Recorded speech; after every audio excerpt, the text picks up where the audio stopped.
как-то о себе говорить как-то не хочется много. Вот. Поэтому вот давайте, вот какие вопросы вас интересуют прежде всего на сегодняшний день. Вот, я постараюсь ответить, как-то скомпоновать. Вот каждый из вас задаст мне вопросы, и я потом как-то скомпоную, о чем-то мы будем говорить. Так, чтобы это все было для вас полезно. Поэтому мне интересно, что вам интересно.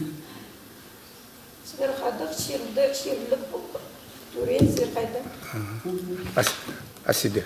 Так. Где родились? Ага. Ну, с какого времени стали писать? Угу. Где учились? Угу.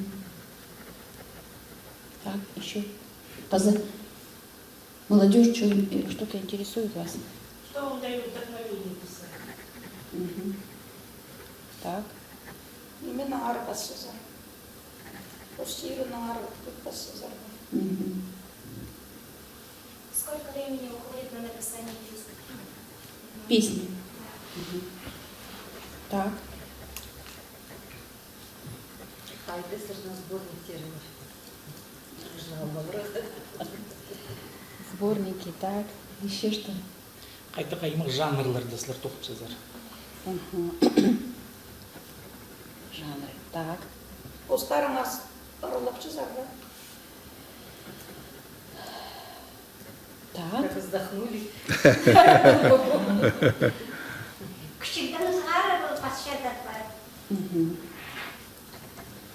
Так. И молодой человек, вот там что-то не совсем ничего не задает. Ну, по столам близится. Ага. Ну, в процессе, может быть, еще возникнут вопросы. Ну, я вот так думаю, что, конечно, наш народ очень талантливый народ. Очень талантливый народ, мудрый народ. И даже то, что у нас небольшое количество, да, сохранилось на сегодняшний день, около 70 тысяч. Но концентрация талантов, художников, поэтов, писателей, актеров, музыкантов, спортсменов, научных кадров, да, кандидатов, сколько наук, ну, спортсмены уже сказали, да, вот, концентрация очень большая, высокая. Это говорит о том, что, видимо, когда-то был это многочисленный народ, который заселял большое пространство Сибири до Дальнего Востока. Вот. И поэтому вот это в каждом человеке, наверное, хакасе, есть вот этот большой творческий потенциал, который нужно раскрывать обязательно. А хакасы, они очень внимательно относятся к своим детям и дают полную реализацию их возможностей. Вот у нас есть такой образ богини Умай. Я люблю вспоминать и говорить о том, что в народе существовало такое понятие, что до 5 лет на ребенка нельзя было кричать, грубо с ним относиться, потому что он говорит, умайным палазе. Если вдруг в семье Умай увидит, что в семье относятся плохо к ребенку, она его заберет и отдаст эту душу в какую-то другую семью. Вот мне как-то посчастливилось, я родилась в хорошей семье. Мама Олимпиада Николаевна Спирина была дочерью Николая Афанасьевича Спирина, который был тахпахчи, много сочинял и был первым начальником уездной милиции нашей. Вот. Ну, репрессирован, конечно, в 1937 году. Он был прототипом героя Акун. Знаете, такая у нас пьеса есть «Акун», написанная в 40-х годах. Вот. И Михаил Коков был первым мужем моей мамы. Умер он в 27 лет. У них остался один только ребенок, Эльза Михайловна. Вот моя сестра, режиссер. Вот, Царствие Небесное, уже вот в 2001 году она ушла. Но вот семья для человека очень много значит. Что он впитывал в школе, в семье, среди друзей, в какой компании был.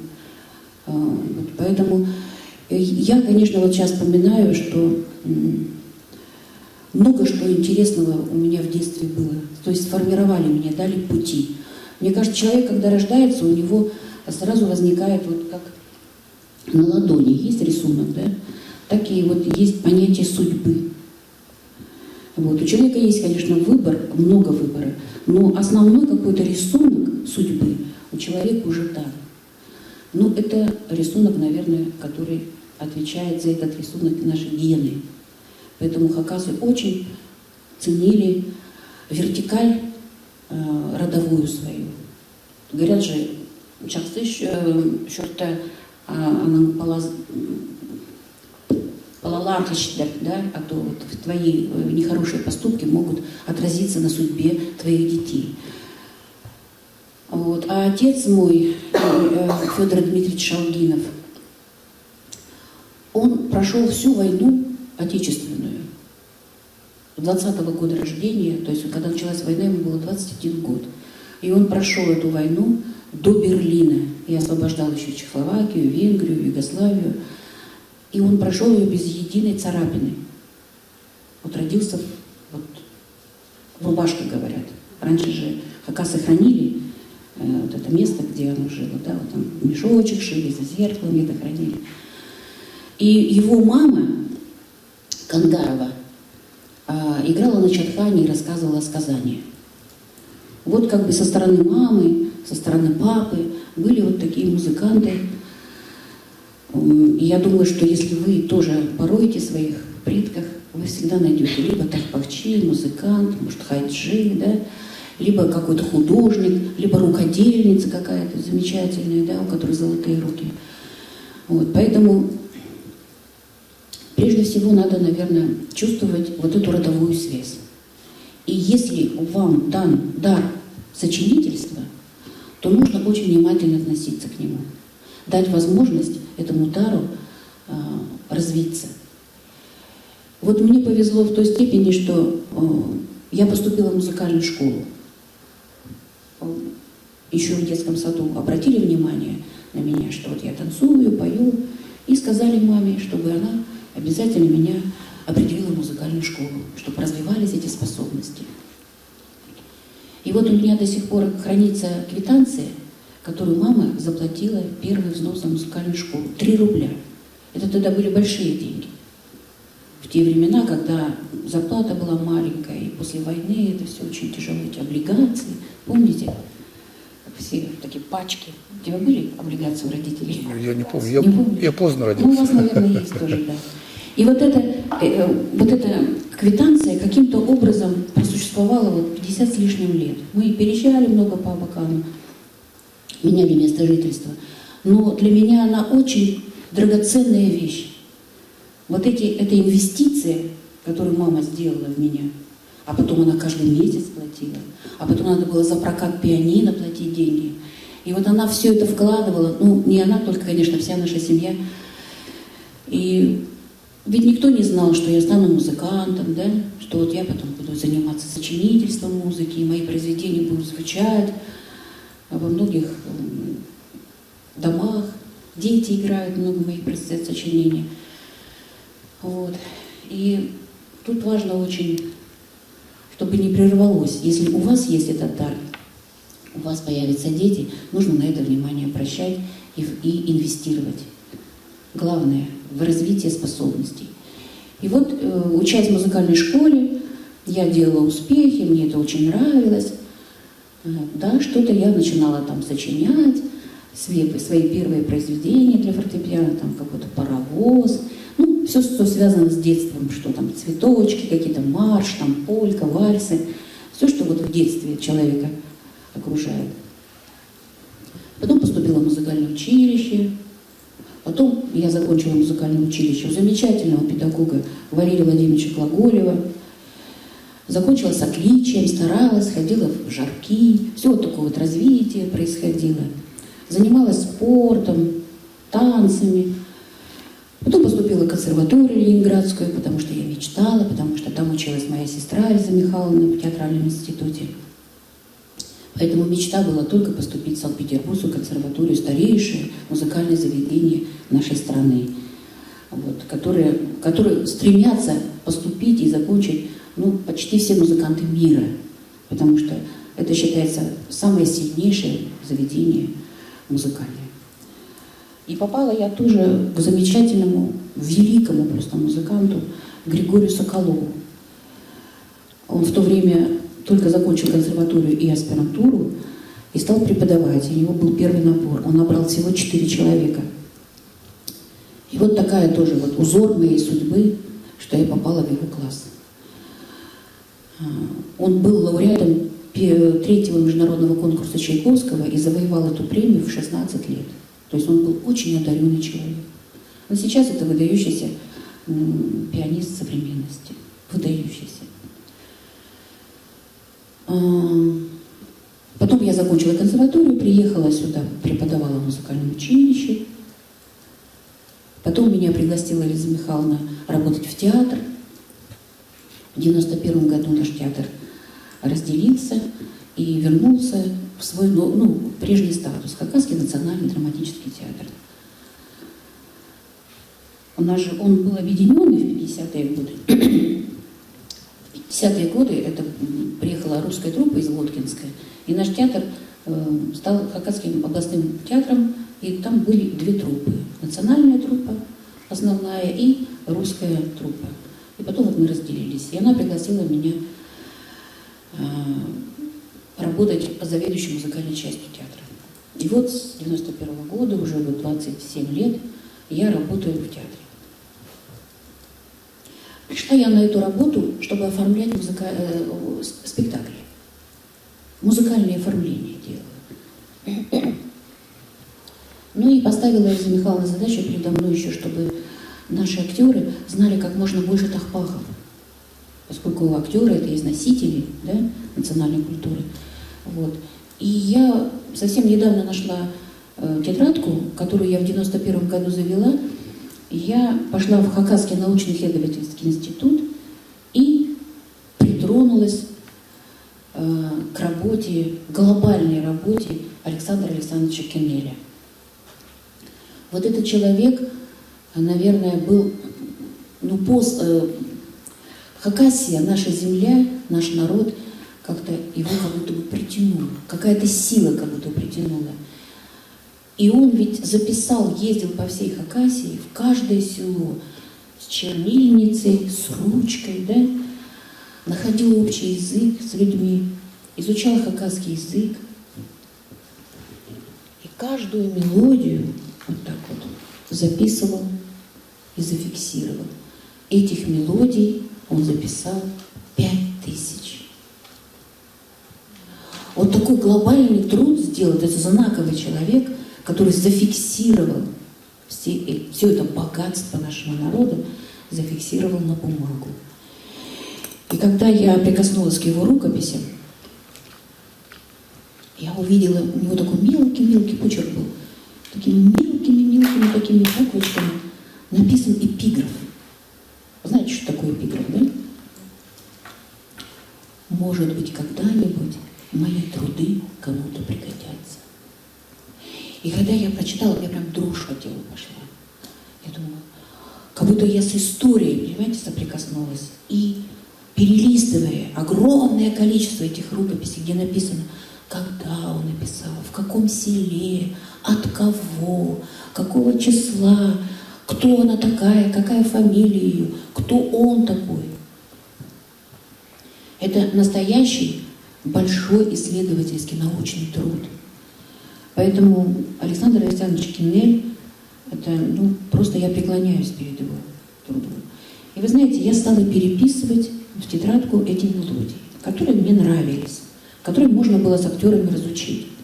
И вот я, номер 214, лирические, бытовые, свадебные, ритуальные, шаманские, еще там какие-то, да, детские. И все эти мелодии я стала переписывать. Так, смотрю, вот это вроде как бы интересно, ага. И все, я записала, каждую, мелодию записала. У меня образовалась такая тетрадка. И с этой тетрадкой я стала заниматься с актерами. Мы стали поднимать это все, музицировать. В спектаклях стали эти мелодии звучать. Многие сейчас эти мелодии ушли уже в народ через актеров.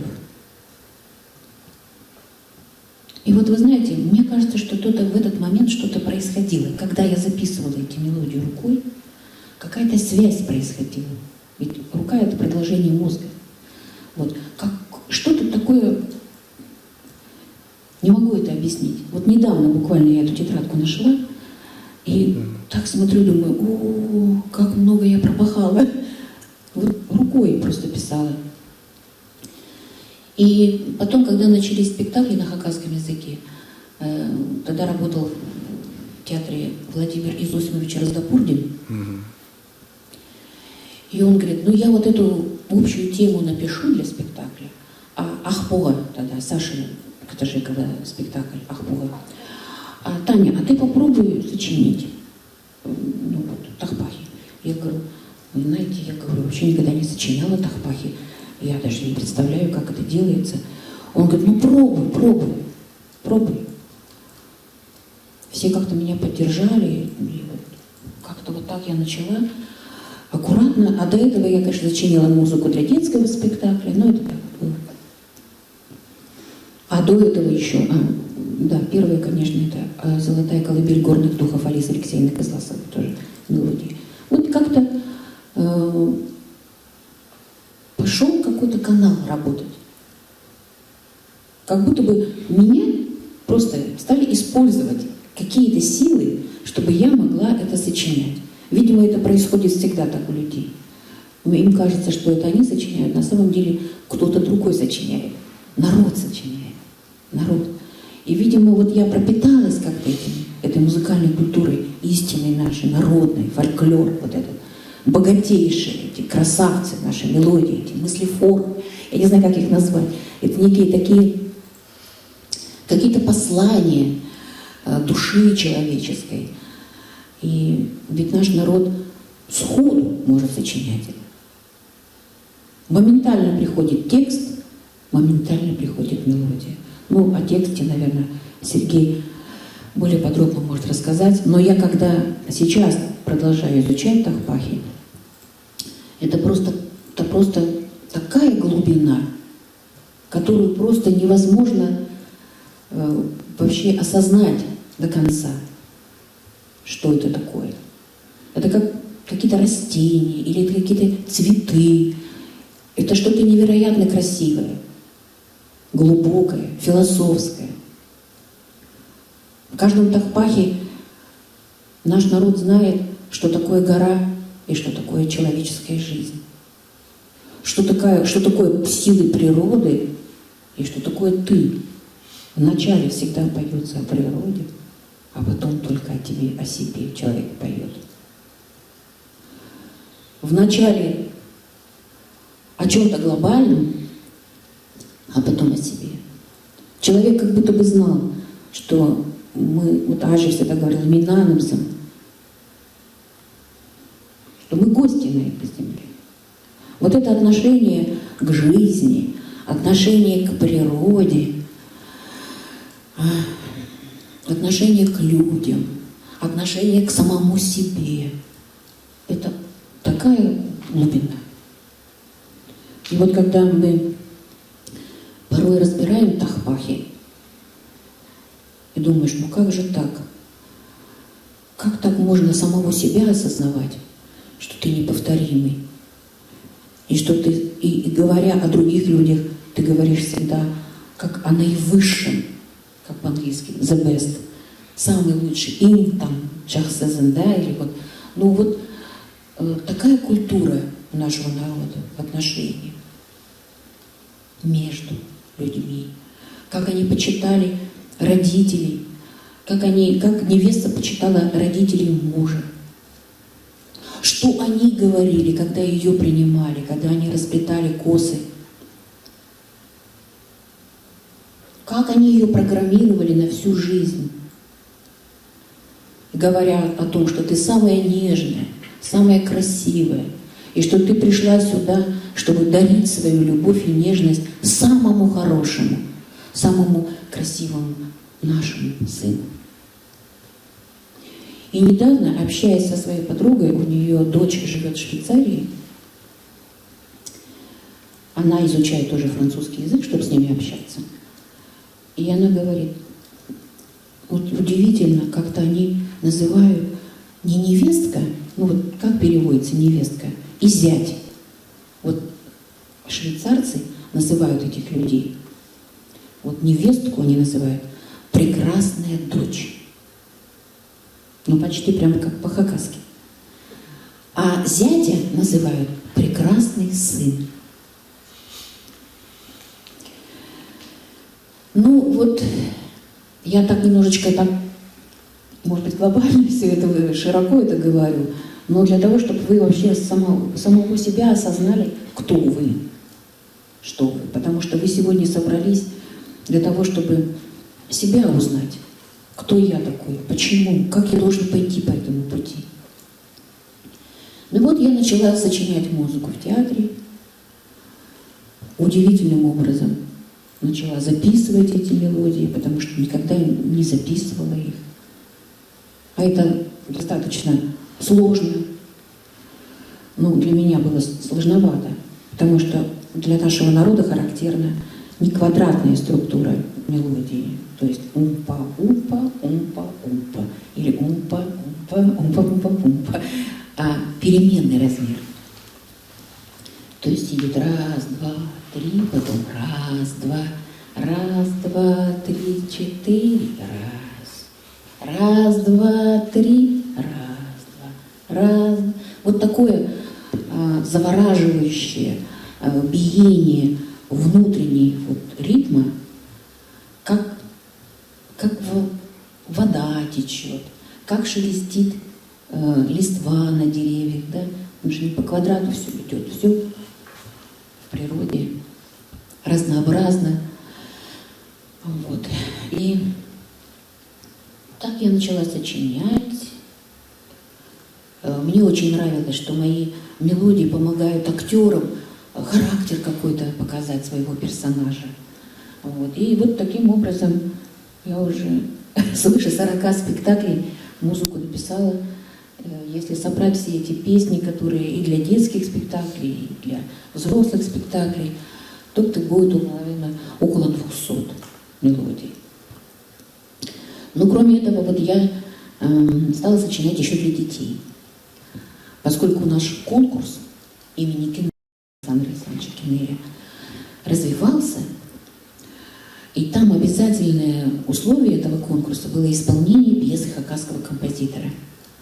Вот. И поэтому я решила, что мой долг написать много сочинений, чтобы дети, которые и приезжают, участвуя в нашем конкурсе, знакомились с нашей Хакасией, знакомились с нашим мировоззрением, нашей природой красивой. Ну и вот так вот, тоже, наверное, около 200 пьес я сочинила для детей. Ну, что еще мне сказать? В сборниках. Сборников, то около 10, наверное, сборников у меня вышло.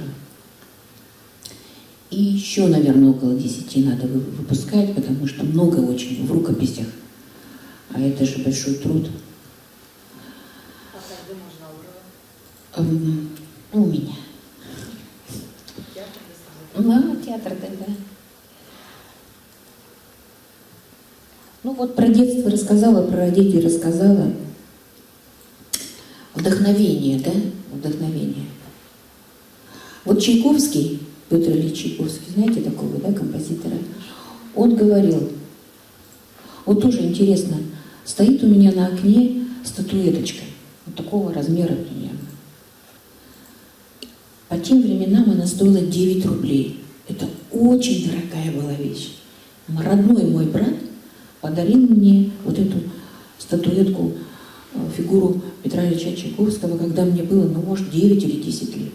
Откуда, думаю, он знал, что я стану композитором? Понимаете, вот какие-то интересные такие знаки, которые мы не умеем считывать. Нужно внимательнее относиться к своей жизни, чтобы вот как-то понимать вообще, что происходит. Иногда нам судьба дает какие-то знаки, а мы их пропускаем. Вот Петр Ильич Чайковский всегда у меня на фортепиано стоял.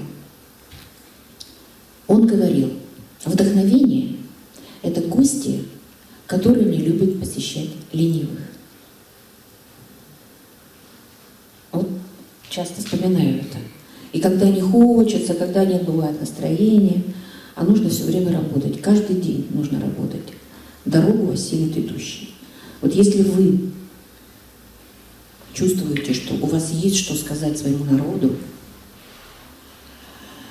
и хочется себя выразить на эстраде, может быть, самим, да, исполнять свою музыку, вы должны учиться. Вот мне тоже вот иногда говорят, ну так хочется на хакасском языке. Хакасы говорят, на хакасском языке вот разговаривать, а я не знаю ни одного слова. И, ну вот у нас есть такие актеры, которые проработали долгое время, но они не знают хакасского языка. Нам нужно обязательно ставить спектакли на хакасском языке, на родном. Вот. И я говорю, по одному слову учите в день.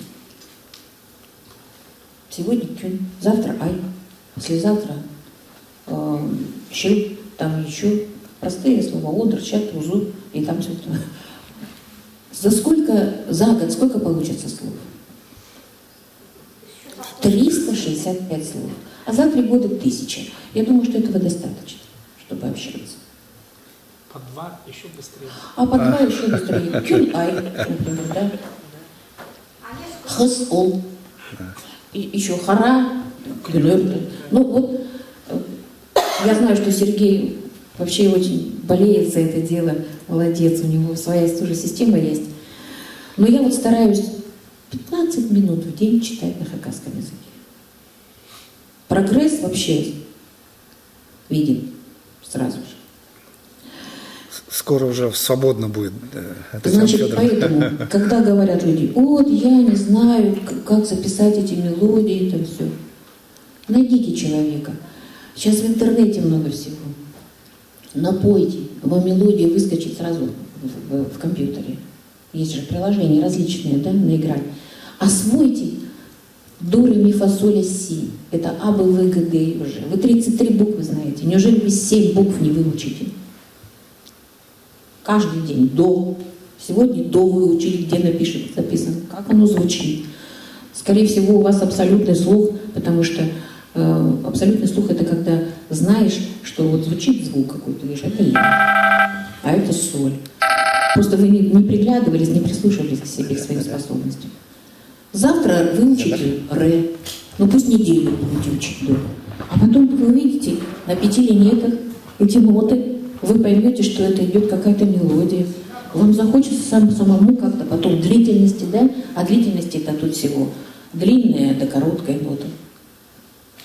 В длинных нотах тоже 2 длинные. Одна более длинная, другая более короткая. А в коротких короткая и очень короткая. Всего 4. И все. И все. Вы сели, купили себе цифровое пианино, клавиатуру за 20 тысяч, за 26 в кредит. Можно просто скачать даже и... Да ее можно вот в интернет, да, вот в телефоне сейчас же все. Ля-ля-ля-ля, али-ля-ля-ля, все, а-ну, да-да, все, записали. А-я-на-я-на-я, а-я-на-я-на-я. В общем, мелодии все даже простые у нас. Всего 2 построения, которые потом повторяются. Для чего делаются простые мелодии? Это как сейчас говорят хит, да? Запоминается всего 3 звука. Та-та-та-та-та-та-та-та-та-та-та. 3 ноты. Та-та-та-та-та-та-та-та-та-та. 3 ноты. Та-та-та-та-та-та-та-та-та-та. 3 ноты. Та-та-та-та-та-та-та-та-та. Ну вы видите как. Наши мелодии, конечно, в нашем народе немножечко поинтереснее, так скажем. Но когда человек поет простую мелодию, есть возможность сосредоточиться на тексте.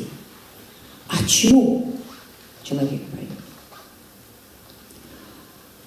Что он хочет передать, что он транслирует. А транслирует он что? Философию жизни. И передает другому человеку гармонию. Он корректирует состояние человека. Как рождается тахпах? Как рождается песня? Изнутри, от чувств, от эмоций, которые человека переполняют. Говорят, вот наконец-то я созрел спеть тахпах, да? Что-то накопил, да, в своей душе. А что же это такое? Он накапливает эмоции. Вот вы приехали ко мне в гости, я так рада, что вы сидите, улыбаетесь, я вас накормила, напоила. Мы встретились по какому-то прекрасному поводу. Ну, я не знаю, там, состой, там, или еще что-то, да. Сватовья приехали к другим, значит, в другое село. Вот они переместились через какое-то пространство. Вот они приехали, привезли подарки. Ты рад, ты счастлив. И ты начинаешь делиться своей радостью, своим состоянием с другим человеком. Когда у тебя переполняется это все. Ну, по большому счету, можно так закодировать это слово, просто вообще любовь. Любовь к жизни, любовь к другому человеку, любовь к родственникам, да? Это такие некие протуберанцы, которые как будто бы, как солнце, знаете, как оно живет же, да? Выблески какие-то такие у него постоянные. Взрывы происходят. Так и в душе человека все время. Он же не может постоянно быть в таком ровном состоянии. Хотя человек, оказывается, всегда стремятся найти баланс внутри. Агрин, кюльш, не выплескивать. Их треполовая. Вот. Все это говорит о том, чтобы человек должен сохранить свое внутреннее пространство в гармонии. Когда река бежит тихо, нет ветра, в ней отражается все ярко. А теперь попробуйте начать на эту река сдувает ветром, да? Рябь возникает. Отражение какое? Ничего не поймешь, что там. Так и в душе человека должен быть покой, должна быть гармония. И вот, значит, когда начинает человек что-то выплескивать из себя, значит, он накопил что-то. Вдохновение – это вдох. Значит, он что-то, переполнилось что-то у него. Вот, ну, что-то я куда-то ушла. Говорили мы о чем? О вдохновении, да? Вот. И вот это агрин кюльжи, вот этот настрой, который человек в себе копит, ну, наверное, внимательнее нужно относиться и так это, наверное, чувствовать самого себя, что вот появилось это, да? Значит, надо срочно начинать работать. Записывать, на какой-то носить. Просто какая-то мелодия пришла. Может быть, вы вдохновились какими-то образами. Но это и есть любовь к жизни. Понимаете? Если человек не любит жизнь, он никогда ничего не сочинит. Ну, жизнь вообще. И люди, и события, которые происходят в нашей жизни. Вот так. Про сборники сказала. Детство сказала. Пустили вы уже сказали, в принципе. Я сказала, но мен толынжам, хынжам, жоқтанарға. Ну, вот пока вот тружусь. Толынжам над этим. Жанры. Ну, в основном, значит, это были песни. Это потом были пьесы инструментальные для различных инструментов. И вот в последнее время вот стараюсь освоить крупную форму. Вот, крупная форма – это произведение, которое состоит, ну, может быть, из нескольких частей, которые объединяются в одну какую-то. Вот. Это сюита, концертная сюита. Вот я для Хобраха написала. Потом вот концерт для Хомуса написала, концерт для Хомуса с оркестром. Вот он сейчас оркестр учит партии. Вот. Сама я на Хомусе не играю, но мне очень сильно помогали хомусисты. Вот Сережина дочь Айсили закончила музыкальное училище, и она как раз написала мне, у меня такая бумажка на фортепиано была, так 2 струны и, значит, лады там. И какие ноточки вверху, какие ноточки внизу. На первой какой струне какие возникают ноточки, звуки, и на нижней струне. И вот я так, как будто бы играя, потом Айсели прибегала, проверяла, я говорю, ну-ка, сыграй вот так вот. Она говорит, ну тут маленько неудобно. Понятно, давайте, значит, вот так сделаем.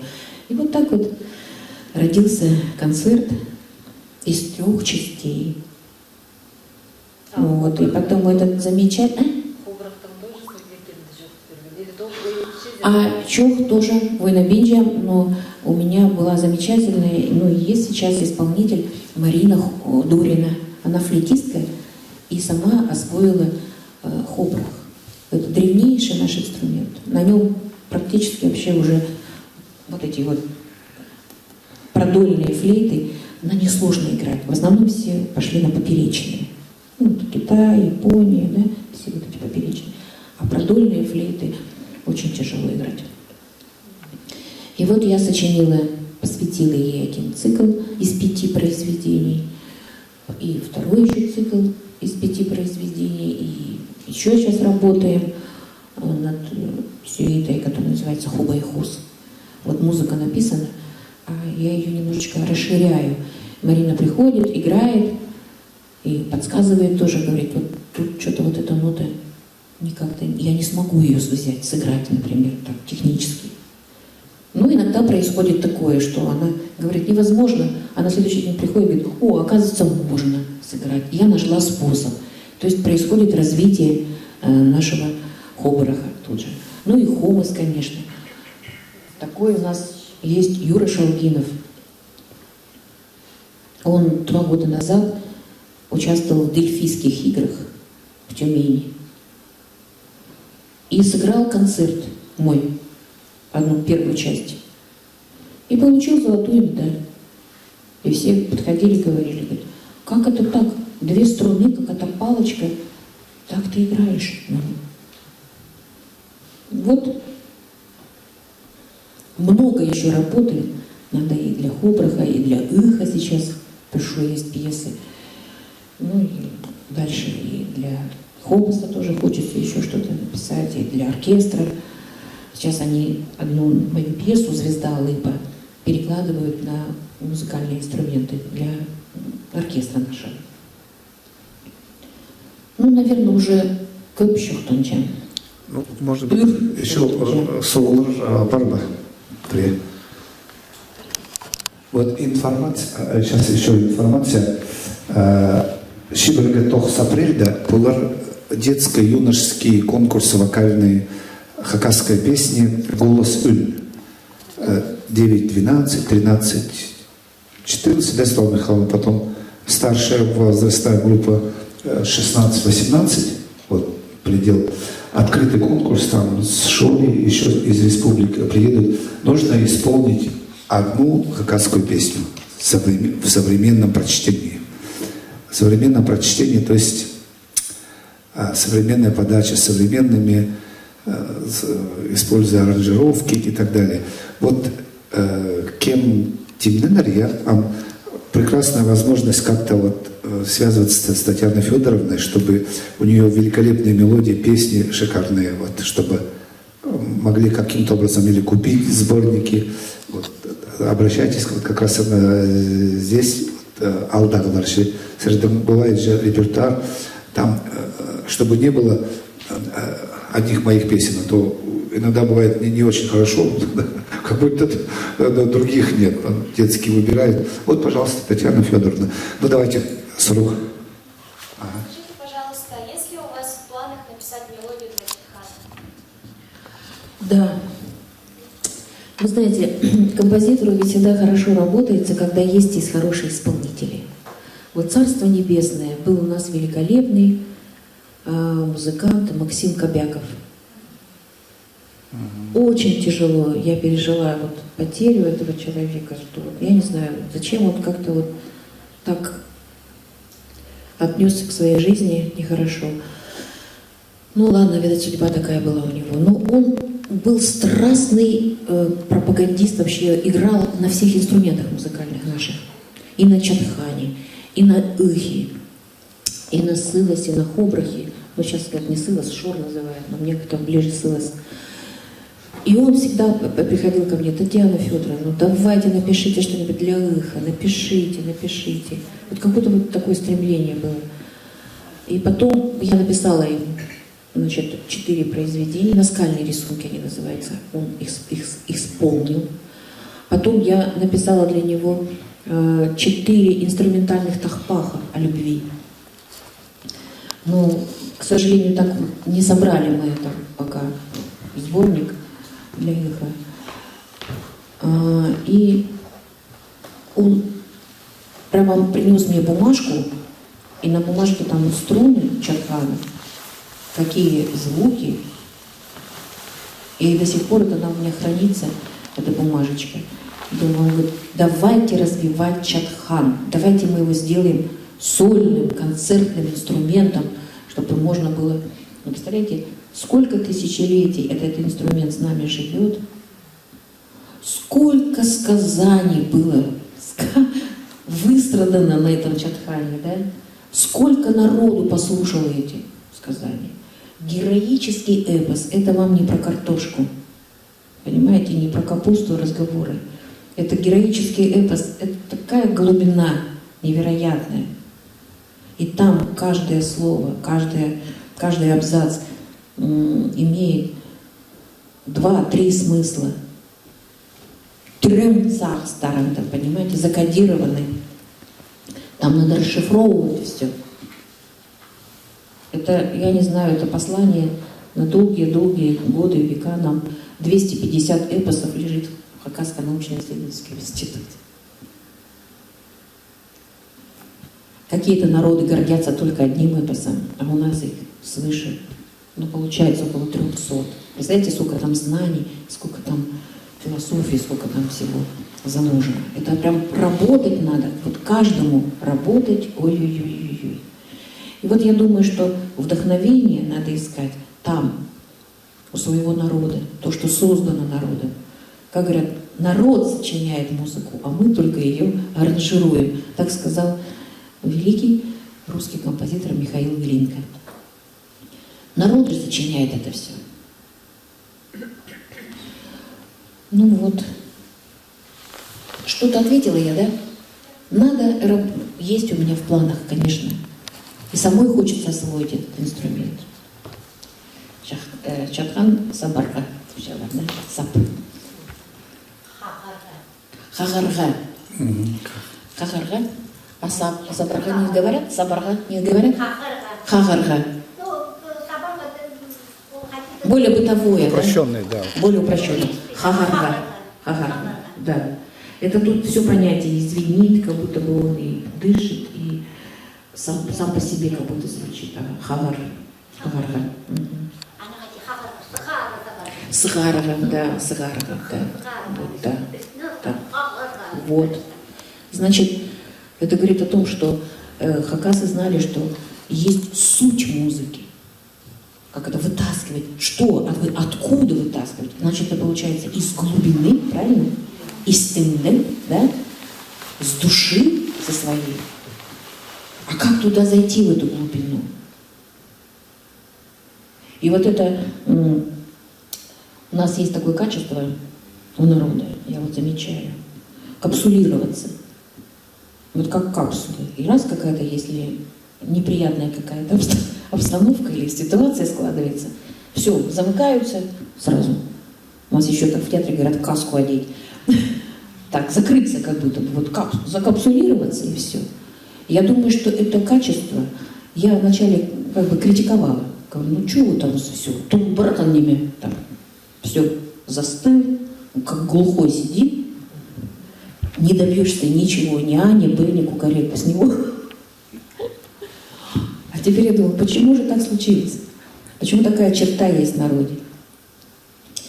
Я думаю, это для того, чтобы свое собственное состояние на других людей не перекладывать. Понимаете? Это такая культура внутренняя. А у нас сейчас какая жизнь? Как, что? И все время стараются обвинить другого человека. На самом деле, ты сам за себя должен отвечать. За свои поступки, за свои мысли. Там такое внутреннее пространство у человека большое внутри. Он даже сам не знает порой, что там, какие хоромы у него.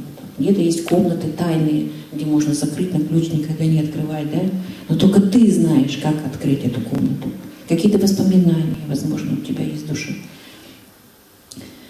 И вот это Ильбек, я думаю, что это как раз понятие не только внешнее, но и, наверное, может быть, какое-то понятие, Сережа, подскажешь, есть в душе внутреннее, вот этот простор внутренний, душевный, где человек может быть хозяином своей собственной души, своих собственных переживаний. Вот. Вот такие вот иногда вот мысли бывают, что, может быть, даже это и хорошо. Но, с другой стороны, когда внутреннее пространство сильно закрывается внутри там тоже человека, то он заканчивает жизнь, сами знаете как.